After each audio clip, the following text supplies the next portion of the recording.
Hello बच्चों, नमस्कार। कैसे हैं आप सब लोग? उम्मीद है शानदार, जिंदाबाद, जबरदस्त होंगे। बच्चों, सीआरपीएफ और सीआईएसएफ को लेकर अपडेट है मेरे पास, इस वजह से मैं आपको वीडियो लेके आया हूं। वैसे तो सबको ये बातें पता चल चुकी होंगी जो मैं इस वीडियो में बता रहा हूं, और फिर भी कुछ एडिशनल जानकारी हो सकती है आप सब लोगों के लिए। साथ में बच्चों, बीएसएफ के लिए अभी कोई लेटेस्ट अपडेट नहीं है। बस यही है कि उनके जो डॉक्यूमेंट वेरिफिकेशन या पीएसटी चल रहा है वो ऑलमोस्ट ख़त्म होने वाला है, और अब कभी भी एग्ज़ाम डेट बीएसएफ वालों की भी डिक्लेयर हो सकती है। होपफुली मार्च अप्रैल में उनका भी एग्ज़ाम आप मान सकते हो। चलिए बच्चे, तो अभी अगर हम देखें कि भैया सीआईएसएफ के लिए क्या नया है, तो सीआईएसएफ में बच्चों ये ना सोचें जो अभी लोगों के फॉर्म भरे गए हैं ना आप लोगों के, तो ये 2019 वाली का आया है। 2000 अभी एक जो फॉर्म भरे गए थे 2022 में, उसका अभी कुछ नहीं है बच्चों। सीआईएसएफ जो 2019 में फॉर्म है उसकी एग्जाम डेट डिक्लेयर हो चुकी है, जो कब कब आई है, 11 मार्च से। ठीक है बच्चों, 11 मार्च से उनके एग्जाम होंगे, और 3 डेट उनको दी हैं उन्होंने।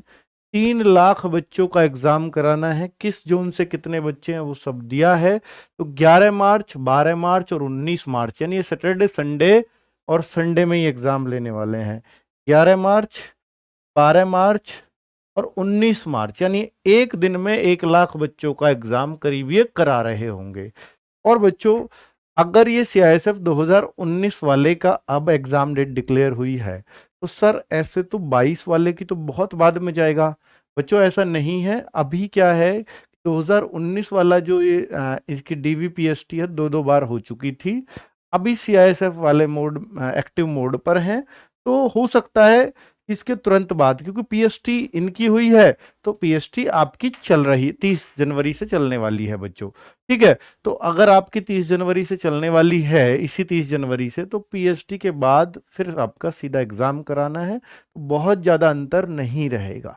ठीक है, तो आप ये मान सकते हो, अगर इनका 11 यानी मार्च में एग्जाम है, इस बार बच्चे दुगने से भी ज़्यादा होंगे। जो 2022 वाला है उसमें इनको थोड़ा सा ज़्यादा प्लान करना पड़ेगा। हो सकता है ये अप्रैल मई भी ले जाए। तो सीआईएसएफ का जो एग्ज़ाम है वो अप्रैल से पहले होने का कोई भी चांसेस नहीं है, मई भी आ सकता है।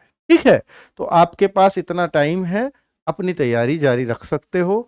सबसे इंपॉर्टेंट बात है, जो बच्चे सीआरपीएफ के लिए मैंने ये वीडियो बनाया है स्पेशली, सीआरपीएफ वाले जो बच्चे हैं उनका जो फॉर्म चल रहे थे वो 25 जनवरी लास्ट डेट थी बच्चों। ये क्या थी? लास्ट डेट थी। कल लास्ट डेट हो जानी चाहिए थी, फॉर्म भर जाने चाहिए थे सबके, लेकिन इसी बीच में हाई कोर्ट का एक ऑर्डर आ गया। बच्चे लोग हाई कोर्ट चले गए थे, सर एज रिलैक्सेशन नहीं मिला। ये अब देखिए, ये एक एक बेस है कि इस भर्ती पर भी ऐसे ही गए हैं कि बीच में भर्तियां नहीं आई, कोरोना की वजह से 2-3 साल हमारे बिगड़े हैं, इतने दिनों में भर्ती आई है, तो इसमें एज रिलैक्सेशन दिया जाए। तो हाई कोर्ट ने ऑर्डर कर दिया। ये हैरानी की बात है, ऐसा अमूमन होता नहीं है। ऑर्डर कर दिया, तो अब इस बेस पर बाकी भर्तियों में भी शायद बच्चों को ये चीजें देखने को मिल सकती हैं कि इस बेस पर, क्योंकि कोर्ट चलता है पिछले बेस पर। देखिए, हाई कोर्ट का ऑर्डर कोई छोटी मोटी बात नहीं है। हाई कोर्ट ने किसी एक भर्ती में ऑर्डर दिया है, तो हो सकता है वो औरों में भी दे। तो इस बेस को दिखा करके आगे कुछ भर्तियों की राह जरूर आसान हो जाएगी। तो 3 साल का एज रिलैक्सेशन हाई कोर्ट ने इनको दिलवाया है। और सीआरपीएफ के जो फॉर्म 25 जनवरी को लास्ट डेट हो गई थी, उनको ये मजबूरन एक्सटेंड करना पड़ा। और उन्होंने बताया कि अब जो लास्ट डेट है वो देखिए, लास्ट डेट जो है वो 25 से 31 कर दी गई है। यानी अब 31 तारीख लास्ट डेट होगी, रात को 12 बजे 11:55 पर साइट बंद होगी। और अब यहां पर एक बच्चों 18 से 28, पहले जो एज थी वो बता रहा है 18 से 25 थी, अब 18 से 28 कर दिया, जनरल की एज है। तो जिन लोगों का फॉर्म नहीं भर रहा था ओवर एज की वजह से, और 1400 के आसपास यार वैकेंसीज आई हैं एचसीएम में, जो हिस्टोरिकल है। कभी भी ऐतिहासिक है ये, इतनी ज्यादा वैकेंसीज एचसीएम में कभी नहीं आती, किसी भी डिपार्टमेंट में नहीं आती। तो ये बहुत अच्छी बात है। अगर आप यहाँ, एक स्वर्णिम अवसर है जिन बच्चों की हाइट नहीं है, या जिन बच्चों का मतलब फोर्सेस की नौकरियों में जाना चाहते हैं, वहां भी ऑफिसर्स की जॉब लेना चाहते हैं, बहुत शानदार जॉब हम इसको बोल सकते हैं। ठीक है, तो 18 से 28 साल ये है जनरल के लिए। ओबीसी वाला अब 18 से 31 साल तक ओबीसी भर पाएगा, और बच्चा एससी एसटी 18 से 33 साल तक के एससी एसटी इस फॉर्म को भर पाएंगे। लिंक शुरू हो गया है, आज ही शुरू हुआ है 26 तारीख से, यानी अब वो बच्चे भी फॉर्म फिल कर सकते हैं जिन पहले ओवर एज के कारण नहीं भर पा रहे थे। ये आज ही शुरू हुआ है। ठीक है, इसलिए भी मैंने ये वीडियो बनाया है। तो प्लीज, तो जिन लोगों ने फॉर्म नहीं भरा, यानी अब फॉर्म की संख्या और भी बढ़ सकती है सीआरपीएफ में, जो पहले भी ठीक ठाक ही थी। चलो, तो बच्चों ये क्लियर है। तो इस कोर्ट केस से क्या फर्क पड़ा है कि सर 6 दिन फॉर्म की डेट बढ़ गई है, और कुछ फॉर्म्स की संख्या इससे जाहिर सी बात है कि बढ़ने वाली है। ठीक है, अब बच्चों क्या सर अब जो एग्जाम है, देखिए अब बात है क्या सर एग्जाम की डेट पर कुछ फर्क पड़ेगा क्या? तो बच्चों यहां पर अभी भी देखिए, जो टेंटेटिव एग्जाम शेड्यूल है वो 22 से 28 फरवरी है। 22 से 28 फरवरी है। तो ये टेंटेटिव क्यों लिखा है सर? टेंटेटिव बेटा, ये देखिए जो शेड्यूल होता है एग्जाम का वो कभी परमानेंट नहीं हो सकता। मतलब अभी जो आपको शेड्यूल है इसमें थोड़ा बहुत चेंजेस अभी इनके करने के बिल्कुल मूड में नहीं है, कि इसी ऑर्डर के साथ ये डेट इन्होंने अटैच की है। इसका मतलब आज तक भी इनका मन चेंज करने का नहीं है, चाहे भले ही फॉर्म की संख्या बढ़ जाए, पर हम इसी दौरान एग्जाम लेंगे, ये इन्होंने बोला है। ठीक है बच्चों, तो ये पूरा सीआरपीएफ की स्कीम मैं आपको दिखा चुका हूं पहले ही पिछली वीडियो में, कि यहां पर 4 से 25 थे, अब ये हो गया है आपके फॉर्म 31 तारीख तक, 31/1/2023 तक, और एडमिट कार्ड आपके 15 फरवरी को आ जाएंगे। 22 से 28 फरवरी आज भी वो कह रहे हैं एग्जाम है, और uploading of question paper answer की आपकी 3 मार्च से 6 मार्च के बीच आएगी। ऑब्जेक्शन आप 21 मार्च को कर पाओगे। रिजल्ट ऑफ रिटन एग्जाम 31 मार्च। सोचिए सब कुछ दिया है आपको कि अगर 28 फरवरी, देखिए अगर ये इस दौरान एग्जाम हो गया तो जाहिर सी बात है इन डेट्स में ही सब कुछ होगा। सर ये डेट्स कहां से मिली है? क्या ये ऑफिशियल साइट पर? जी नहीं, ये बच्चों इंटरनल इनका लेटर है। अभी ये कंफर्मेशन सीआरपीएफ ने अपनी साइट पर नहीं दिया है, हो सकता है आ जाए। लेकिन बच्चों अगर इसमें परिवर्तन आया रिटर्न एग्जाम की डेट में, जो इन्होंने टेंटेटिव दिया है, तो जाहिर सी बात है इन डेट्स में भी परिवर्तन आएगा। लेकिन अगर इनमें परिवर्तन नहीं आया, इस दौरान अगर ये एग्जाम ले पाए, तो ये जो डेट्स है ये भी अनचेंज्ड रहेगी, अर्थात आपके सब कुछ इसी डेट में हो जाना है। रिजल्ट डेट 31 मार्च है, और 17 अप्रैल से 30 अप्रैल के बीच में टाइपिंग टेस्ट, या जिसका स्टेनो है, स्टेनो वाले एएसआई वाले स्टेनो देंगे, और टाइपिंग एचसीएम वाले देंगे।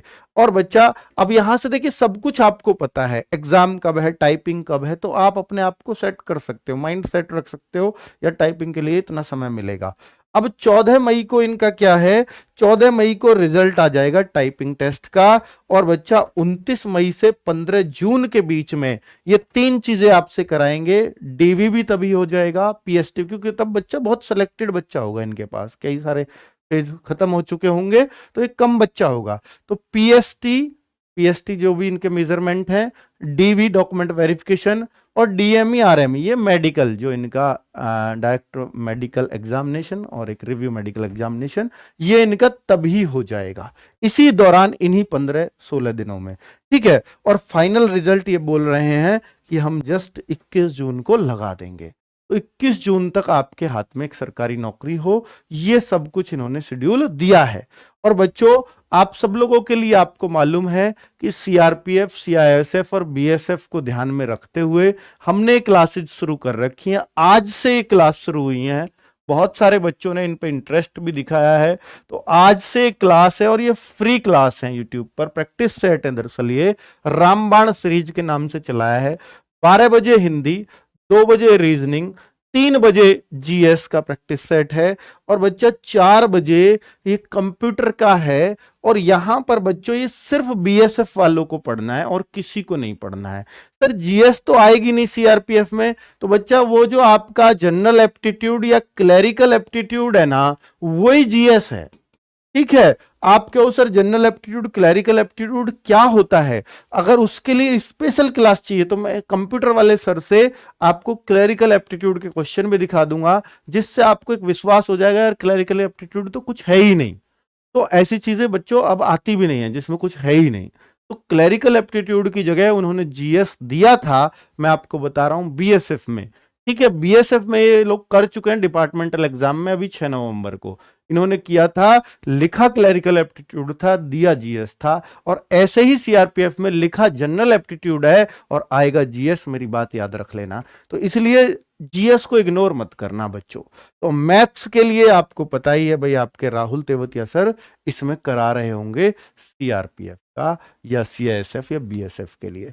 ठीक है बच्चों, और मेरे ख्याल से क्लास में बच्चा है और अभी आप जाकर के देखिए, आज ही से प्रैक्टिस सेट शुरू हुआ है, तो आप प्लीज इस पे क्लास लीजिएगा। ठीक है, ओके बच्चों, नमस्कार, धन्यवाद।